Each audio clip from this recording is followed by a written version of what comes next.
Alright guys, Zeus here back with another video, and I'm gonna keep it short and sweet because I'm on kind of a time crunch, but we're just gonna be going over the new buffs, nerfs, and patch adjustments that are should be coming out um at season reset, so on December 12th, because these are currently in test server. Shout out to IdentityV art per usual for the leaks. They're very credible source to, like, as of now, this is practically where I've been getting most, if not all, of my leaks from when I want to do patch updates. So we're gonna hop right into them. First things first is just survivor pinging. Cool. Survivor ping cooldown was reduced from 7 to 5 seconds, and Dark Woods is now going to be in ranked, so get ready to know Dark Wood spawns and whatnot. Oh, yeah, fucking hell, I gotta do that spawn selection guide now. Let me just drink my iced latte. Hold on. Yeah. I like making coffee. Coffee tastes good. I hope you all know, by the way, I am aimlessly grinding Phantom Parade right now, so just let that be known. But all right, let's start with the first character right here. So our first character is Gravekeeper. So Gravekeeper got buffed, and he got heavy buffed. I talked about it on stream because I'm already aware of most, if not all, of these buffs and nerfs. It's just a matter of, making it into a video to overview it and whatnot, because I still want to talk about it a bit and shit before everything is said and done. But Gravekeeper's buff. So when he's in the shovel, he can move quickly towards a sentinel within certain range. I'm assuming that's just like anything, like the hunter. No, the hunter's called the Watcher. These are rough translations, like they're Twitter translations, so it's like, we'll do this shit piece by piece. Point being is that the main thing is that when he is near the hunter, when he comes out of shovel, he has like a little shockwave effect. So if the hunter is near him, he can force himself out of shovel, and it'll give a mini pushback to the hunter, knocking them back. It's only like maybe like a 2-meter knockback or something, maybe even less, but still, nonetheless, that is something. So now if, let's say, you're coming in from shovel on chair, the hunter's trying to wait out your shovel, you can literally just now pop out the ground, push him back, and then frame one rescue because you have that 50% rescue buff. So it's a pretty good, that's pretty good. As niche as that sounds, it's still pretty good for like the core concept of what he's supposed to be, which is a rescuer. Now when he comes out the shovel early, so when you just pop in and out of shovel, it now only decreases the shovel time by 10 seconds instead of 13 seconds, which is good. That's very good. That's 6 extra seconds of shovel. That's very nice. And they decrease the shovel cooldown from 20 seconds to 13 seconds. So as of right now, I look at him now as a slower decoding acrobat, numerically speaking, because it's practically, 13 and 12, like they're right there neck and neck, etc. Like, and assuming he has 4 uses of them shovels, if he gets in, out, leaves, etc., rinse, repeat, he's gonna be good. He's gonna be good. I think that is my professional opinion, that's my professional opinion, that he's gonna be good. So yeah. Now next up, actually, I did not really read this, and I don't really know how this is gonna be worded, so hopefully Twitter translations is okay. So it can resist the professor buff. The scales, that's what they refer to when they say it, by the way. It can resist not only normal attacks but also powerful control effects such as stun. Cooldown is 45 seconds when resistance is successful, and then the cooldown goes down from 70 seconds to 65 seconds when defending against normal attacks with scales. So practically, how like Anne was a nuisance, and how like whatchamacallit, Anne, Hermit, etc. were all nuisances. Now he can counter them, which originally, I know I said, like, somebody asked me on my straw page, and they were like, oh, do you think the professor buffs are gonna do anything? And I was like, no. But that's because I really didn't understand kind of what it meant, reading it out and like actually like understanding what it meant by control effects, and like realizing, okay, so like Anne stuns and Hermit stuns, I'm assuming maybe even the Anne silence as well, like That's a pretty decent niche to have. I'm not gonna lie. Now, granted, it's every 45 seconds, and it's not the greatest cooldown, but it is still the same primary scale. So, meaning if you do pair him up with a cheerleader, then the cooldowns are 25 and 45 seconds respectively, instead of 50. And well, you know, that one, the first part of his buff was just implemented. So you guys get the gist. So if you honestly, like, he can fit a pretty decent niche if you pair him with the right composition, and I think that's fine. Like, I think having the ability to be able to be immune to, like, just CC in general is like a really good thing to have as a survivor. Like, that's not something that can be ignored. You can't have like CC immunity as a survivor and just be ignored. You can't. Like, the buff is, it actually is good. Do I wish maybe they could have made his cooldown shorter? Yes, because the counter to this character really is still just pump faking, like with swinging and everything. Like, it really is. The only thing that I can say is the stunning will definitely be more consistent than the hitting scales with normal attacks, because when you see an Anne jump and you know that she's gonna land the stun, you can scale that because you know she's gonna land. When you see a Hermit throw the polarity and you have polarity on you, you know that's gonna hit. The Hermit should be hitting his stuns, so you can then scale. You know, but obviously that's in picture perfect gameplay, you know, not accounting for mind games, etc. Like, oh, what if the Hermit actually just shoots a fucking blank shot to fake me out and scare me, you know? Like, it doesn't account for that. But on paper, like, this seems genuinely like a good buff. I'm not gonna lie. Like, this seems like a good buff. I personally would have just wanted his cooldowns to be a smidge shorter. Like, I think if they made the cooldown for the normal attack for the scales 55 seconds, and then the cooldown for the resistance 35 seconds, I feel like would be more manageable, TBH. Because assuming he's just like fitting a niche in like the later rounds where you would want to have a cheerleader anyway, like, it can work. Like, it, genuinely speaking, it can work. Like the potential is there. I'm not gonna sit here and lie to you guys. Like, the potential is there. It is there. Like, he has, like, there is some level of promise to this. I can't lie. Next up, oh my god, man, where do I begin? So, forward buff. This is probably the best buff of the entire patch. I want you all to know. This is single-handedly the best buff, like, IDV I think has ever given a character. Forward, now, instead of decoding 30% less, decodes 25% less. I know, amazing. I know, shocking. I too was in shock. It was fucking, oh my god, like, I was losing my mind.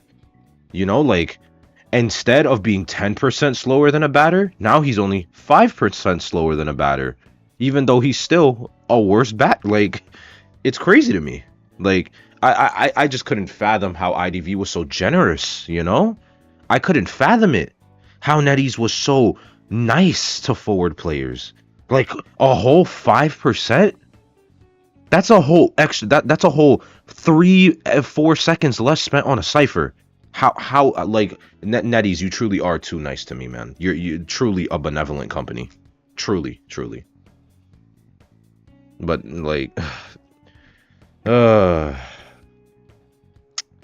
yeah, this is a buff of all time. All right, next up, Journalist. So she didn't get any direct buffs, but this is a more of a adjustments of, I think, the Timmy logic yet again. So adjusted so that clone does not remain when the welcome disappears. What? What? Huh? What does that mean? Adjusted so that collision volume does not remain when the welcome disappears. I'm assuming the welcome is referring to the clone.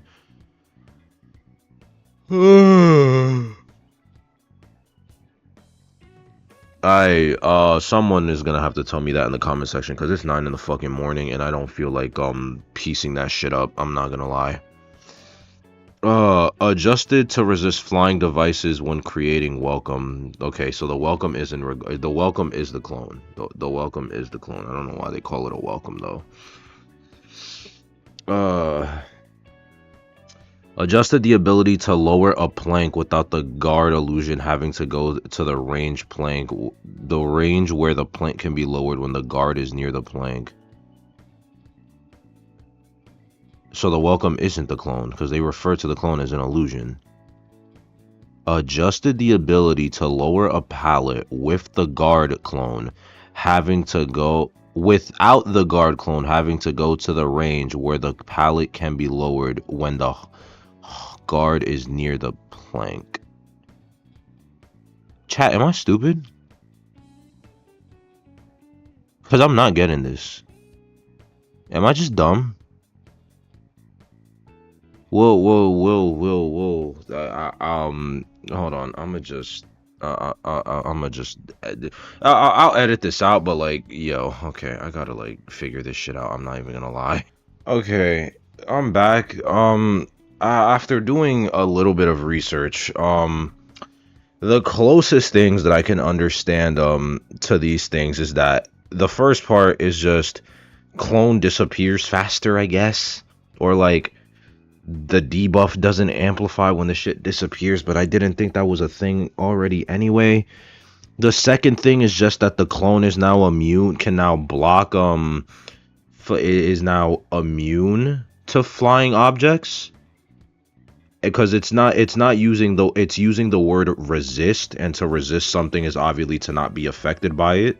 So I'm assuming that means that the only way now to get rid of the clone is by physically hitting it.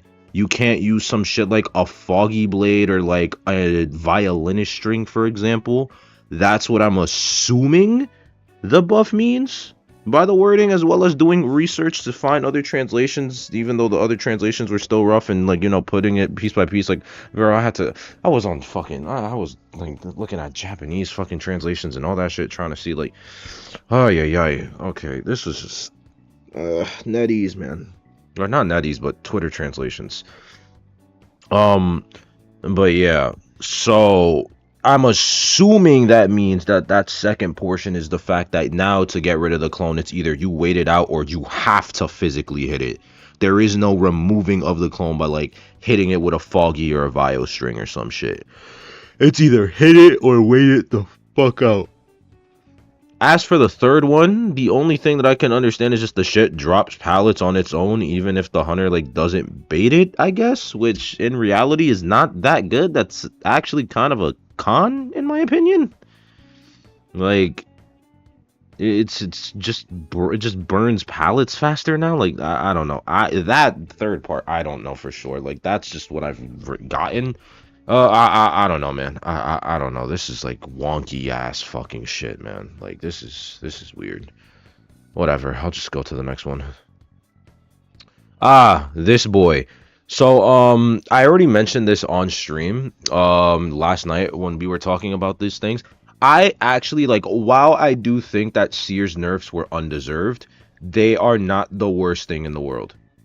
It's really not. Like, if people were like, even like, and I'm guilty of this because I posted literally yesterday, like, Seer, what did they do to you? But like, you know, like, it was my raw reaction at like 8:30 in the morning, and I just saw Seer nerf, and I was like, oh my god, this is crazy.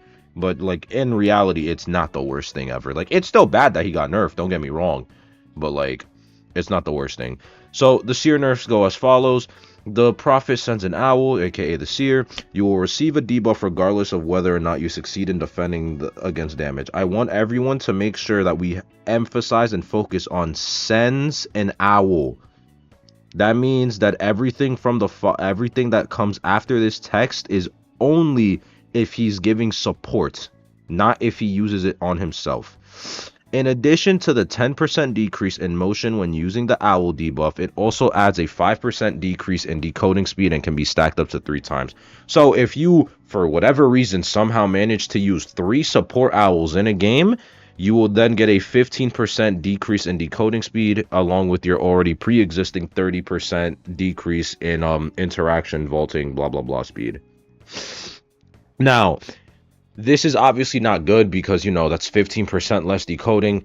However, it's not the worst thing in the world because realistically, if you're using support owls, that means you're not kiting, which means you're decoding, which means that you're only typically most of the time throughout all your matches are only going to have around a 5% decrease in decoding, which is not negligible, but it's not that important either. Think of it like to the equivalent of like, oh, Geisha, you know, her nerf was just her dash was increased by 1 second.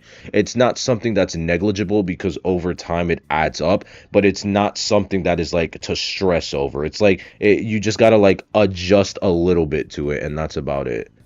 Now, if you're playing fucking harassing Seer or some shit and you're stalking the hunter, then yeah, that bitch is gonna hurt like hell. But like, it really isn't the worst buff ever. Like, do I think it was still unneeded? Yes, I do think it was unneeded. I don't like, especially with how the meta is right now, I don't think Seer needed to be nerfed. I'm gonna be completely honest. Especially in the Cypher Rush aspect, where the meta for survivors right now is literally just Tide, Tank, and Cypher Rush. That's practically what it's been for the last couple of months now, if not the last year now. Just Tide, Tank, Cypher Rush, practically. Or just Tank, Cypher Rush in general. Which is, in my opinion, you know, obviously a really boring ass fucking meta. But, you know, I don't think we need to be decreasing Cypher Rush for options that are already niche as it is. And when I say, again, I'm saying niche is like, you know, just, you know, as a chasm. It's just, I'm just throwing it out there. I don't think Seer is a fucking, like, niche pick. You know, it's still fucking Seer. But yeah, I just don't agree. I think the decrease in decoding speed, it was like, sure, fuck it, 5% per owl. I still think it was not needed though, me personally. But I know there are other people who disagree.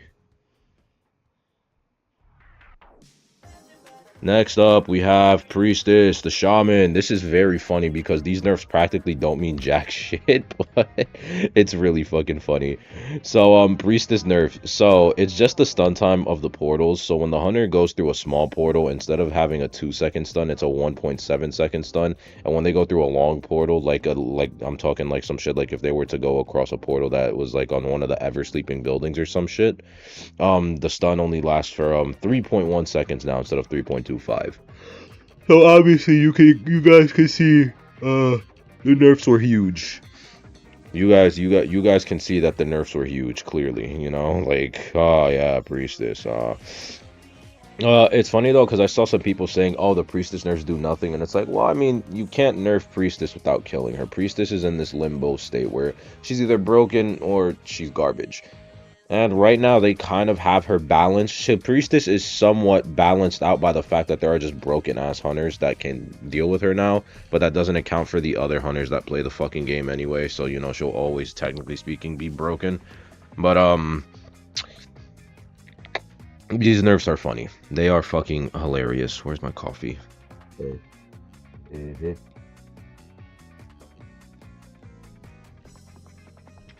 Yeah, these nerfs are fucking hilarious to me. Like, actually fucking funny. It's like, you might as well have just not touched the character at all. I'm gonna be so honest. Why is it so cold in my fucking room? Goddamn. Alright. Here's Papi Chulo. Alright. Violinist. So, his buffs. We got, the first one. He now destroys pallets a quarter of a second faster, which is really good. Fun fact, by the way, that I learned from Yalda, and yes, you can actually go test this out right now if you want. A full destructiveness violinist still destroys pallets slower than a clerk with no destructiveness. Yeah, for perspective. So him, you know, that quarter of a second. That's really good. that's really good. It's gonna help his chase a lot more than you think. Now, all of his buffs, the following that come up are for his Sonata and then his infinite movement. So for the second buff, quickly adjust the motion speed of the second note installation and perpetual motion. So when you throw out the second note, or when you pull the second note, it comes out faster now. It comes out faster. It's not that slow anymore. So that's nice. It comes out faster, which means less time for survivors to react. It's all good. The easier mind games, etc. Same logic with infinite movement. Infinite movement is now way faster, which is really good. Now, When using infinite movement, the location where the thrilling strings are created takes 1 more damage. So this means that now infinite movement, you can get hit with infinite movement even from the base note. You can't do the bullshit where like you'll stand right next to the note after he places it for to avoid infinite movement because of of being in between the lines. You can't do that anymore. This also means that for his camping, now you can just throw notes onto a chair now. Because previously, when you had to camp with Violinist, if you wanted to camp, you had to like throw your notes like some distance away from the chair to try and hit the survivors. So that way then you can set up infinite movement to try and go for some cheeky ass farm or some shit. You could never actually throw notes onto the chair because if you tried to pull a string on the chair, then you weren't getting the infinite movement off. You just were not. Now then, the final one increases the wave speed of perpetual motion, aka, you know, infinite movement. So, you know, it speeds up. It speeds up now faster. It comes out faster, which is really nice. Now, I think these buffs are good. It's just now Violinist is no longer a bottom 5, is no longer a bottom 3 character. He's a bottom 5 character now. You know, his camping is better, right? Sure, but like a lot of these buffs are like the last 2 buffs were all to full presence, and it's kind of like, so when does Violinist get to full presence against like a good coordinated team that doesn't get stuffed or know how to rescue? And don't get me wrong, the aspects of his chase, you know, his chase being buffed obviously is going to help him with the quarter of a second increase, quarter of a second increase in his pallet breaking speed, as well as you know, the increase in speed of the actual like movement of the note itself. You know, that's good, but it's still a matter of when does he get there, you know, like at what point does Violinist actually reach full presence? But still, like, I'll take what I can get, man. I'll take what I can get. But I kind of wish they did something with like maybe his first presence ability or something along those lines. Or I don't know. Maybe at this point I just want a whole rework of his kit. I don't know. Violinist is just, he has one of those kits that just age horribly. I'm not gonna lie. Alright, next up, I guess if you can call it a buff, it's Naiad, which slightly increases normal attack judgment time, which just means her hitbox is gonna linger longer on swing. So when she swings, she could be done with her swing, and now that means you could just run back into the hitbox and take damage. It's just like Bonbon, practically. I don't want this to be a thing. I would be real. I already, like, I don't want it to be a thing just because I hate hunters that have lingering hitboxes. I hate it with Blackguard. I hate it with Bonbon. I'm gonna hate it with Naiad because it feels cheeky and it feels bullshittery. Especially, it's like, you know those times where, like, you know, the hunter is swinging through a pallet, they disrespect it, you know damn well they already finished the swing, and then you run back to pallet stun them, but then somehow you manage to take a hit while it's swinging through the pallet. And then they end up, instead of missing the hit or getting pallet stun, they just hit you, and then you take a pallet stun afterwards. Like, that shit, I hate it. That's why I hate lingering hitboxes. I despise them shit so much, man. I hate them. Alright, and now we have these fuckers. Alright, Opera Singer nerfs. So, Opera Singer got touched up yet again. They decreased her movement speed when using her Dark Leap ability, aka her dash.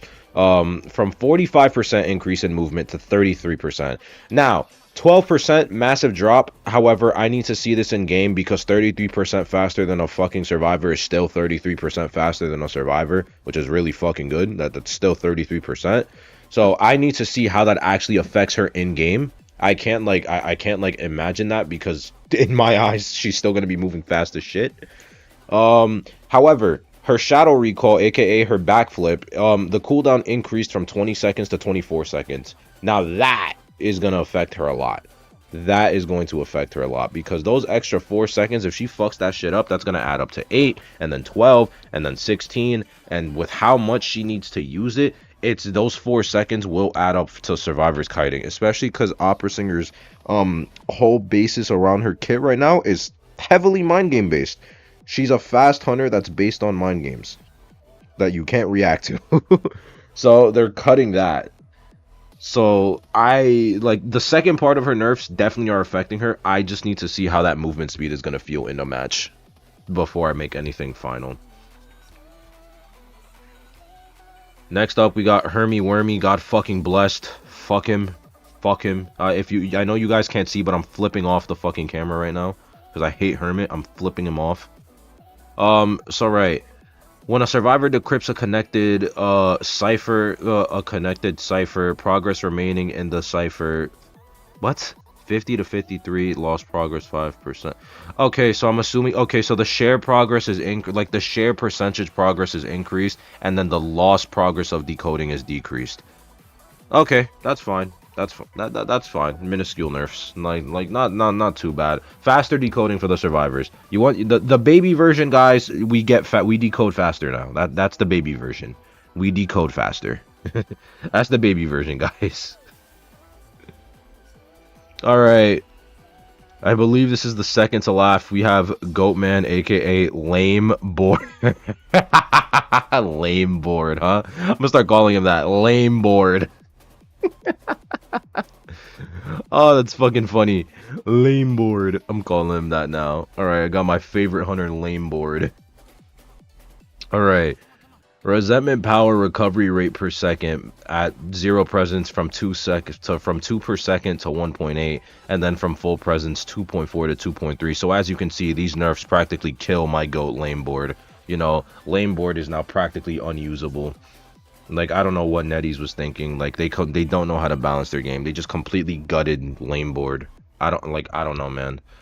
I don't know why they did this. I don't know, like, it's these completely unneeded, too much. This was so bad, man. Like, do you see that? Like, a whole 0.3 seconds taken off, man. A whole 0.3 seconds taken off from my boy Lame Board, man. Fucking netease, bro. They clearly don't know how to balance their game. This is clearly too much of a nerf. Clearly. And last but not least, my goat, the Shadow of Space and Time. Yo, Ivy transcends space and time. Ivy uni. Yo, Ivy scales to universal. She solos your faves? Question mark. Ivy FTL confirmed. Let me stop. Alright. So, first things first. Interspecies nature, aka the scare, has an increased cooldown now from 15 to 20 seconds. Not bad. That's a decent nerf. Those 5 seconds are gonna add up. Yeah. Increase in erosion by 0.7 is now changed to 0.5 within 24 meters of a rocket chair, which is now increased to 32 meters near the rocket chair. The chair of madness? Jesus. Okay. So practically what this means is that previously IV's corrosion would increase by at a rate of 0.7 of the original rate. So what is, I forget how fast the shit moves, but just think of it, you know, like 1 times 0.7. That's how that shit would increase, like, for simplified terms. I don't know the actual number of the corrosion per second, so we're for simplicity's sake, we're just going to use 1 as the example. So whenever you were near the rocket chair, originally it would be a 1 times 0.7 increase. So, you know, a 70%, it would decrease, the erosion rate increase would decrease by 30% when you were within 24 meters of a rocket chair. Now the corrosion increases 50% slower when you're within 32 meters of a rocket chair. There we go. I simplified it. I don't know why I was trying to like do multiplicative when I could have just done subtract. Like, I make things harder on myself. I don't know why. So yeah, that's what that means. And then again, finally, when you hold down nature of a different race while in the parasitic state will end when the survivor goes into hiding. So that is in reference to, there were gimmicks and tricks where IVs, what they would do is that they would hold down the scare button when on the Yith, and if an officer watches, if a mage were to use wand, the Yith actually would not be forced off them. So that's to counteract that. I don't know how this is going to interact with lockers, though, because it is specifying hiding. So maybe if you have the Yith on you and you go into a locker, the Yith will just automatically be removed from you, which would be really fucking funny. But, I don't know how that's going to work for realsies, not going to lie. So, we will see. I believe. Yeah, that is all the buffs and nerfs. So let me know what you guys think now that we've actually done a good breakdown. I am personally excited for these. These are a lot. of good changes to the game. I am a fan of a lot of these changes. So let me know what you guys think, and I will catch y'all in the next one. I'm Zeus, and I'm out. Peace out, everyone. Love you all.